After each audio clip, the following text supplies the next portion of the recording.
कि प्रत्येक कर्म बंधन में बांधेगा जरूर। पर कृष्ण भगवान ने जब ये कहा कि भगवान की राह में की गई तुम्हारी सेवा, मतलब जो याज्ञिक कर्म है, वो कर्म तुम्हें बंधन में नहीं बांधते, बंधन मुक्त करते हैं, कष्ट काटते हैं। इसलिए यज्ञ भी करिए। देव मार्ग के लिए 8 चीजें अपनानी चाहिए। विद्याध्ययनम दानानि तप सत्यम धृति क्षमः अलोभ इति मार्गोयम धर्मस्याष्टविधः स्मृतः। इसमें पहला यज्ञ करना, दूसरा अध्ययन करना, तीसरा है दान देना, सहयोग करना। इस बात को थोड़ा सा समझ लीजिए। हमारे यहां एक परंपरा थी धर्मादे की, जो 9 तरह की चीजों के लिए प्रयोग किया जाता था, जिसमें अनाथ, वृद्ध लोग, रोगी, मंदिर निर्माण, भोजन भंडारा, सत्संग कराना, गौशाला, शिक्षा, गुरुकुल आदि में विद्यार्थियों को जो पढ़ाया जाता है, वो सब, दैवी आपदाएं, उनका सहयोग, जीव मात्र और अपंग असहाय लोगों के लिए कार्य करना, ये 9 चीजें मानी जाती हैं कि इनके लिए जब आप अपनी तरफ से सहयोग करते हैं तो 9 ग्रहों की जो वक्र दृष्टि आपके जीवन में विषमता उत्पन्न कर रही हो, तो उस सब विषमता को नष्ट करने के लिए और आपके भाग्योदय के लिए, सौभाग्य प्राप्ति के लिए धर्मादा बहुत बड़ा काम करता, बहुत बड़ा, बहुत अद्भुत चीज है। इसको कहा गया कि गृहस्थ बनते ही विवाह हुआ तो दशांश आपको प्रभु की राह में लगाना चाहिए। 10वां हिस्सा, 100 रुपए में से 10 रुपए।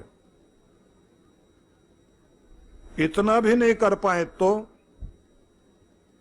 कहा गया कि फिर आपको 2%, 100 में से 2 रुपए तो लगाओ।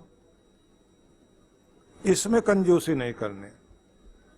इसी में आता है कि जब आपने भोजन बनाया तो पहली रोटी थोड़ा मीठा और घी लगाकर अग्नि को जिमाइए,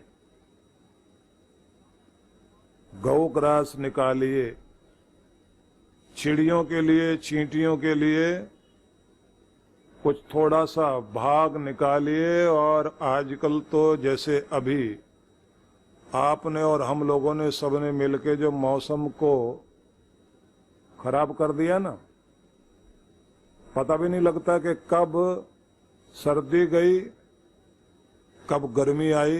वो जो 1 महीने का बीच में मौसम होता था ना, वसंत का, वो तो दिखाई नहीं देता कहीं। फूल बेचारे खिलते खिलते मुरझा जाते हैं। तो इन दिनों में एक काम तो जरूर करना चाहिए सबको। अपने घर की छत पर ना भी दाना डालते हो तो पानी के लिए तो मिट्टी के बर्तनों में पानी भर के जरूर रखो। कम से कम पानी की कुछ बूंद पी लें पंछी, उनका जीवन बचे। इतना तो कार्य करना चाहिए। और अगर आप दाना भी डालते हैं तो बहुत किस्मत वाले हैं आप लोग। और गौ रक्षा करने का कार्य करते हो तो इससे तो कहना ही क्या, अद्भुत कार्य है। तो अपनी तरफ से कुछ न कुछ योगदान जरूर करना चाहिए। और देखिए, एक शरीर कीर्ति का शरीर होता है जिस पर काल प्रभाव नहीं डाल सकता, क्योंकि काल जो है वक्त, आदमी की उम्र को भी निगल जाता है, किए कराए को मिटा देता है।